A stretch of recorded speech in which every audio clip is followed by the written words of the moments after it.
morning. Good morning. We've had like we do at different times, sometimes have a little technical. One week the sound doesn't work, and another time the computer decides to reboot. If you're here, or if we're able to record this on CD, and I have a hunch I'll be preaching this again, and maybe in other places, a lesson that really strikes all of us. What I'd like to be preaching on this morning is the aspect of victorious living in the midst of pain. I like this graphic because it looks like, well, there's you can see sunshine reflecting on one of the clouds, but then there's the rock and the barrenness, and so there's all things that we appreciate is that everyone,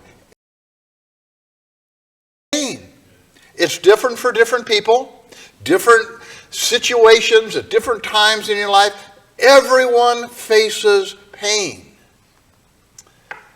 But I want you to think about this. You are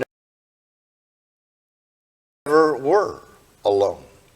Jesus said in Matthew 18 and verse even to the end of the age. But the problem is when we're going through whatever kind of pain that is, it can be psychological pain, emotional pain, physical pain, whatever it is, separation, loss, health. In the midst of that, when the pain really hits hard, sometimes we feel alone. It's isolating. That's how Elijah felt. Elijah was down there in Mount Horeb, and running from Jezebel, and he felt like, boy, I'm the last one. And God has to say, what are you doing here? Well, God, I mean, they've killed your prophet. I'm the only faithful one. He said, look, you got a job to Israel, and you anoint Jehu king over Israel. You know Hazael king over Aram or Syria, and Elisha as prophet in your place. You've got a job to do. Chaos happens. I'll still have 7,000.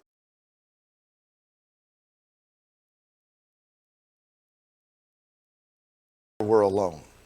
One person said, even the moon has scars. That's principle number one I want us to talk about. When you're going through tough times, it feels like you're isolated, but you're really not. And everybody does go through pain. In Genesis chapter 3 and in verse 16, God said to the woman, I will greatly multiply your pain in childbirth, and in pain you shall bring forth children. You say, Paul, but you've chosen a mom with the little newborn at her breast, and she's smiling. Yes, but she wasn't 15 minutes ago. There's all kind of pictures where women go, ah! And I thought, well, I don't want to scare young people. But the reality is, that's all of life. Babies go through pain, parents go through pain, teenagers, young adults, seniors, middle years. It hits everybody. Ecclesiastes in chapter 1 and down in verse 18. Here Solomon says, in much wisdom there is much grief, and increasing knowledge results in increasing pain. I want you to think about this. TV news make you happier? No, it never makes. Oh, no, there's a next. Once in a while, hey, and tomorrow will be sunny. However, it's going to be followed. And you look all over the tragedy they got in Somalia and in Syria, Afghanistan, and everywhere you go, there is pain. So what about this? I thought, well, maybe the teenagers are thinking, well, if knowledge makes you unhappy, let's quit school. So is it better to be stupid? No, that's principle number 2. Life is tough, but it's tougher when you're stupid. News, knowledge by itself doesn't make you happy. It helps you make good decisions, but you make bad decisions, that trumps everything. Man, life gets really tough when you go in that direction. All right, principle number 3. And this one's interesting. Pain is not always evident in the other person. Proverbs 14, verse 13, heart may be in pain. One of the things, as we're going through tough times, we think, man, if I just had it like Richard Berry, man, everything comes to him easy. He doesn't have any problems. He smiles all the time, and life is great. Isn't that how it works? No. It doesn't work that way for anybody, but when you see them externally, it seems that way. And that seems to hurt the other person, because, oh boy, everything's fine for them. I'm the one having tough time. Be interested in this. Some anonymous internet quotes. And I thought, wrote it down, and I thought, wow. One person says, fake a smile. No one knows you're broken. You go, is that what you're encouraging people to do? No. I mean, you may want to smile. But the reality is, here's just somebody in the internet says, just smile, because everybody else doesn't know how bad it is for you. I went, wow. How about this one? One writer said, I fake all the smiles if it stops all the questions. You go, wow. Oh, man. That's heavy duty. What about this? It's easier than explaining what's killing. I go, wow. Just because we look, oh, man, they're an actor. They're happy. Not necessarily. That's just the exterior. One person said, behind my smile is everything you'll never understand. You go, oh, man. And here's all the pain and the tragedy, but they don't want to reveal it. So they don't say, they don't deal with it. And so really on one level that helps, because just because the other person is smiling doesn't mean they're okay. Sometimes if you're the one doing pretty good, it helps to ask another person, how are you doing, really? And let's see if they want to share. Principle number 4, acknowledge the pain that is what you personally are going through. Well, yeah, it's okay, God knows. He always knows. But think about Proverbs 55 and verse 22. The psalmist says, cast your burden on the Lord. Sustain you. He will never allow the righteous to be shaken. Here's our Rock of Gibraltar. Here's our North Star. He always gives us the direction. I'll not turn there, but you might like to write it down, maybe to the book of Lamentations. I never preach from Lamentations. Maybe I should. I preach from Jeremiah and Isaiah and Daniel and Matthew and all this. Jeremiah is just seeing his nation fall to pieces. And he says, I am one who has seen affliction. God called him to be a prophet when he was a young man. And God said, do not say, I am. For where I send you, you shall go. And what I command you, you shall speak. And so, Chuck Walker, nice to have you back with us. But think about this. If God said, well, Chuck, good. And you Afghanistan. I know what I'd say. I didn't volunteer for that. Somebody else, I'm too young. I'm busy. I got a family. We always have reasons. God says, Jeremiah, you've got a mission to fulfill. You're telling my nation, which is in flames. Because everybody said, no, the Babylonians will never come. We got the temple. It'll be fine, Jeremiah. Negative preaching going on here. And they'd make fun of him. Here's old doom and destruction. Hey, the sun came up. We're still good. Yeah, but wait till the Babylonians come. And then you change your tune. Yeah, even his family turned against him. People wanted to kill him. And so he said, I've seen affliction. And you have shown me darkness and not light. Lamentations 3 and in verse 2. God, I've seen calamity. It's not that the Babylonians won't. And they lay siege to the city, and it's not, hey, we got the temple to protect us. They destroyed the temple and they carry off the treasures inside.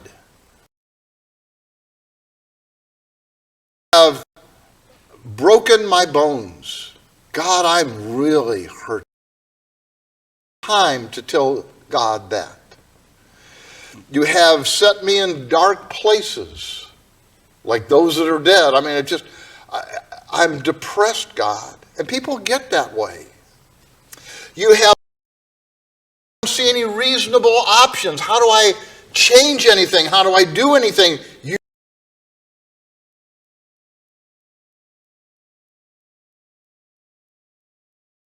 in the land. And the rebels that are left saying, oh no, you're not staying there. You're that ornery preacher. We're taking off. And we're killing the governor and we're kidnapping you.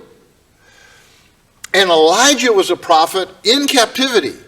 And his wife died. God said, I will take away the delight of your eyes with a stroke. And she's gone. To Jeremiah, he said, you shall not get married. There's real tragedy on the left and on the right. Target for your arrows. They have pierced me. God, there's no peace, and I've lost strength and lost hope.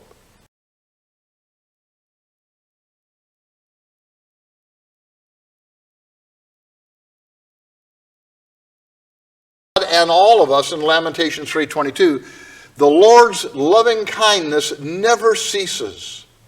His compassion never fails. Verse 23, great is your faithfulness. That's one of the songs that we sing sometimes. And verse 24, the Lord is my portion. What's your portion? What do you get out of life? Is it, well, man, I got an inheritance coming. I'm going to get $3,000 or whatever it is. Or it's my education. Out of that, or my 401k plan, or my house, or my health, or my friends, or my family. And Jeremiah said, I want to tell you what my portion is. I get God. And because everything else passes. And so what I did in preparation for, I called 4 people that have gone through a lot of personal tragedy. And I called Juanita Alexander. Juanita lost her daughter Kathy 2 years ago. And then her husband John this summer. August 7th, I and Ben Kotenbaugh, his memorial. And it was just an honor to do. I said, Juanita, what would you want to tell people? You've been through a lot. What do you want to tell people that go through pain? She said, trust. It's all about trust. I asked Joe Bartle, what would you tell people? He said, well, how big is your God when things go bad?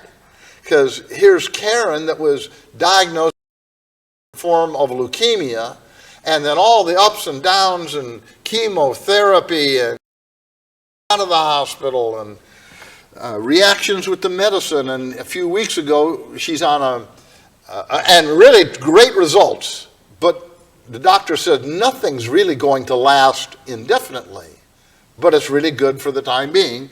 And there was I'll say a chemical gene therapy or something that targets specific things rather than just tries to kill everything like a nuclear bomb.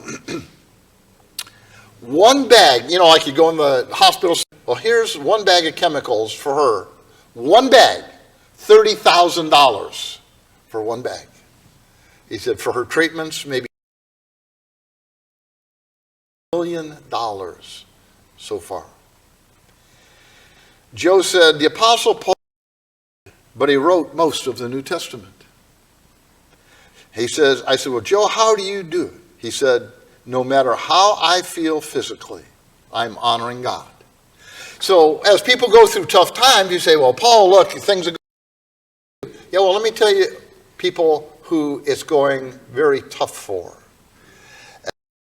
Sally, she says, have faith. God is in control. Because that's really true.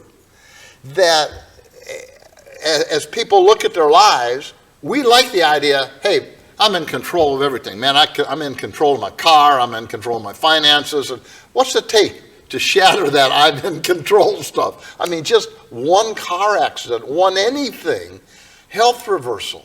Joe says, you go to the diagnosis, and it's shocking. It's stunning, whatever it is. But that's what's delivered to your door. But don't obsess about that, because you're not going to change, provided it's the correct diagnosis, you're not going to change what's delivered. What you change is what you do about it. And so trust God in the storm. Principle number 6 is seek wise counsel. In Romans 15:14, an amplified version says that I consider you competent to another. It is so helpful, even when it's not a tragedy, but just ordinary quizzical things of how do I do this or how do I do that? Having what somebody else thinks about it. I had, in cloudburst and deluge, I had 3 times the rainwater come pouring into my family room, hardwood floors, and just a disaster. Chuck Walker, I said, Chuck, you know about trusses. Here, come up. We got to, I don't know what's causing that. Well, on one level, that's good. It's not something that is, oh, boy, you a dummy. You got a 3-foot hole in your. There's a set of circumstances when the rain happens, if it's a cloudburst, and if these other 3 things happen, water up under the tiles.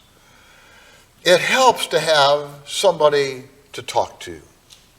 Proverbs 27 and verse 9, a man's counsel is sweet. If I have a problem with my car, Jim Hester, what do you think about my car's doing this or that? He said, just got the hiccups, don't worry about it. Just that encourages me. Or maybe I want to talk to Bill Crandall or Bob Wieland. I'm working on this physical project or this church project. How do you do X or Y? And they said, well, there's 2 ways you can do it. And you could do this way or that way. It just, you go, that's so encouraging. But think about how it is. And you're in a lot of pain. It can be pain from our past or pain what's happening now or what's coming or whatever it is. Ecclesiastes 4 and verse 12 said, if one can overpower him, 2 can resist him. And a cord of 3 strands is not quickly torn apart. You can get through things as one person, but it's tough. You got 2, your odds are better. You got 3, you're stronger yet. So think about this. Select comforting scriptures. And a lot of times people will choose ones out of the Psalms. One of the ones that I like is Proverbs in verse 18. It says, the path of the righteous is like the light of dawn. I wake up all kind of times at night. I look out there at 4 in the morning, it's pitch black. At 5 in the morning or 6, boy, now it's starting to get gray, and I can begin to make things out. By noon, hey, I see where I'm going. The same thing happens in our lives. When you face something that's really hard, a lot of times there's the chaos and the confusion, and you don't know which to go, left, right, up, down, or in between. But as you go a little bit further, righteous is like the light of dawn. It gets brighter and brighter. He says, the path of the wicked is darkness. They do not know over what they stumble. Start bad and get worse.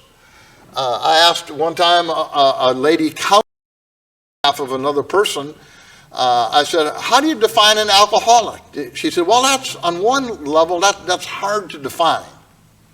But if you fall down manhole covers and run your pickup into telephone poles, what you're saying is there's certain things that people do when they're making really poor choices. It may be that you like Romans 8:28. All things work together for good to those that love God. It may be Philippians 4:13. I can do all things through Christ who strengthens me. Or Isaiah chapter 40 and verse 31. That you shall rise up with wings like eagles. or Psalm 3 and in verse 6, that here is the Lord, He is my portion. He's my strength. So you find passages that mean a lot to you. And then principle number 7, and here's a big one. Your own personal pain, what do? You get busy blessing others. Acts 13:36 has become one of the scriptures. It's among my favorites. After David had served the purpose of God in his own generation, he fell asleep. Man, tragedies in his life. Pursued by Saul for 20 years. His own children, his sons, turned out as killers and tried to kill him as moral reprobates. His wife was given away. His reputation was tarnished by his own terrible choices. What did he do? He didn't give up. He just kept on keeping on. I appreciated Sally Honeysett sent a text as I had left a message for her, and she says,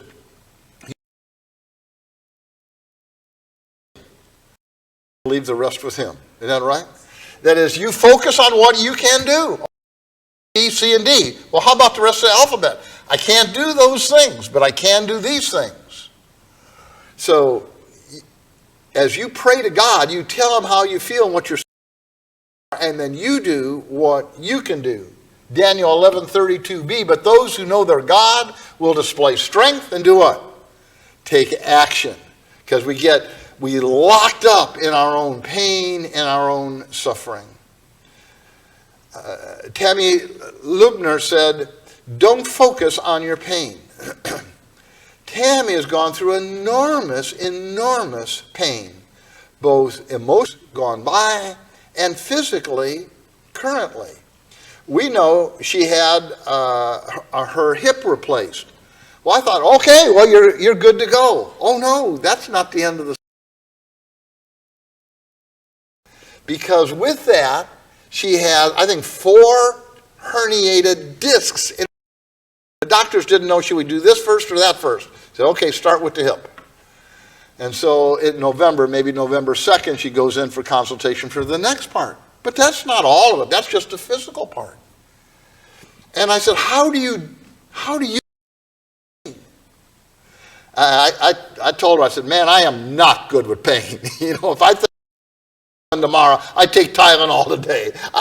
Women a lot of times just seem more heroic. I mean, you have babies, us men who say, man, never would I visualize myself going through that kind of pain. I said, how do you do that? She says, don't focus on your pain. Stay busy. It's important to keep your mind busy. Joe Bartle said, I try not to focus on things over which he said, if you burn your hand, it will continue to hurt. Put medicine on it, right? Then you focus on what you can do, not on what you can't do. He said, what I do is I focus on Karen's needs. The conversation with her was interesting because each one said approximately the same thing, which was interesting. That is, you pray to God, you do what you can do, leave the rest with him. Juanita says it's been difficult for her. So her daughter died, her husband died. She said, get busy, do something useful, not just pity yourself. Yeah, but look at all I've lost and all. She said, you can't go there. She said, I think about Ephesians 6:13 and 14, which says, having done all to stand, stand therefore. She said, my problem was, while John was sick, she'd get up and massage his feet and give him his meds and put on the lotion and take him to the doctor and rush him to the emergency room and back and in the hospital and veterans and back again. And she said, I had a routine. said, now he's gone. I don't have that. She said, you must stay. And so he said, well, what kind of things could you do? Would you do?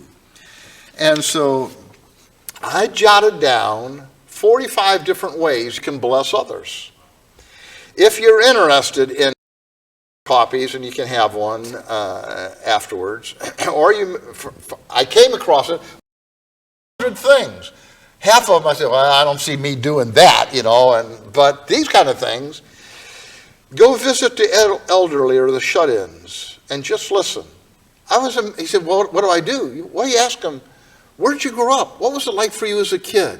How was that your family or your learning or in sports or whatever it is? And they'll start telling their story. Bake them a spoon for her banana bread. If they could use the help, take them shopping. Maybe read to them from the Bible if their sight is going, or from a favorite.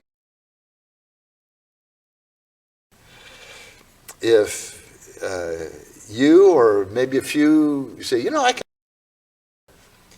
sing or play music for them. Help them with a household chore. Bring them flowers. Help with the yard work or mowing or raking leaves or whatever. Take them to a doctor's appointment if that would be helpful. For your family, think about this. Teenagers, offer to help. There you go. And chat with your mom. Give a hug. Say I love you. Clean up after a meal. Write a thank you note or a letter of appreciation to a family member. Leave a surprise note on the bathroom mirror. At church, smile. Say hello to visitors off by themselves or ask them to sit with you. Encourage, give a hug to someone who's struggling. Notice who is missing or give them a call or send them a text. Bring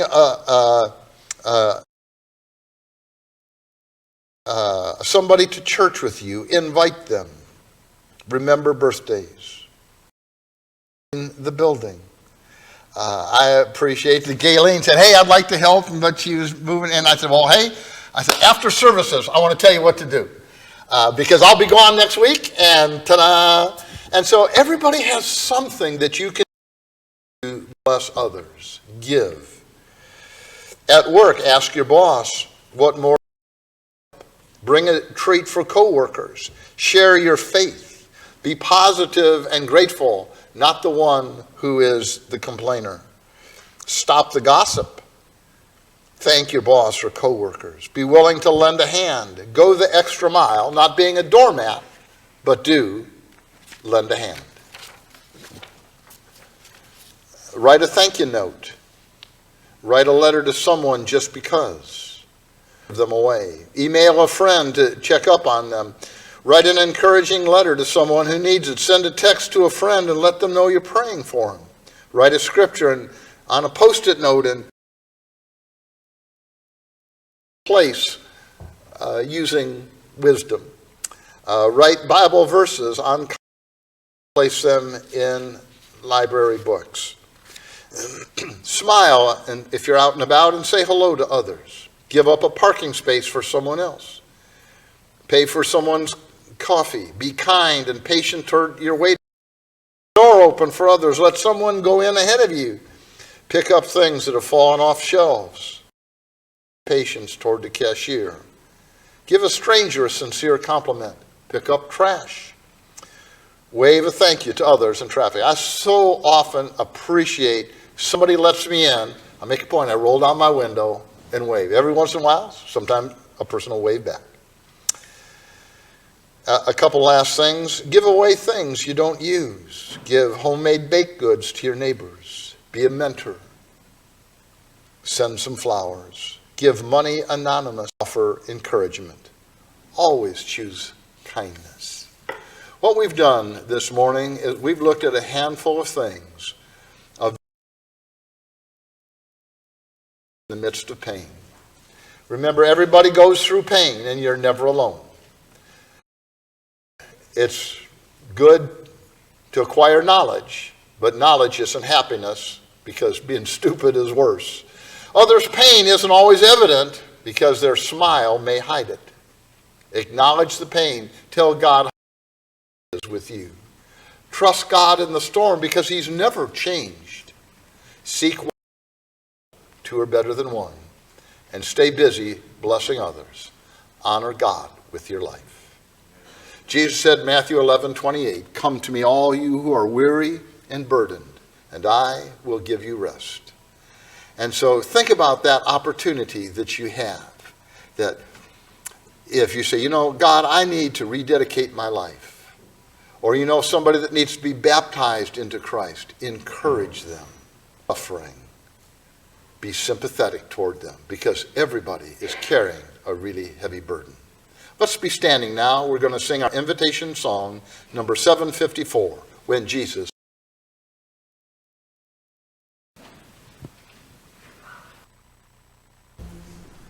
Have we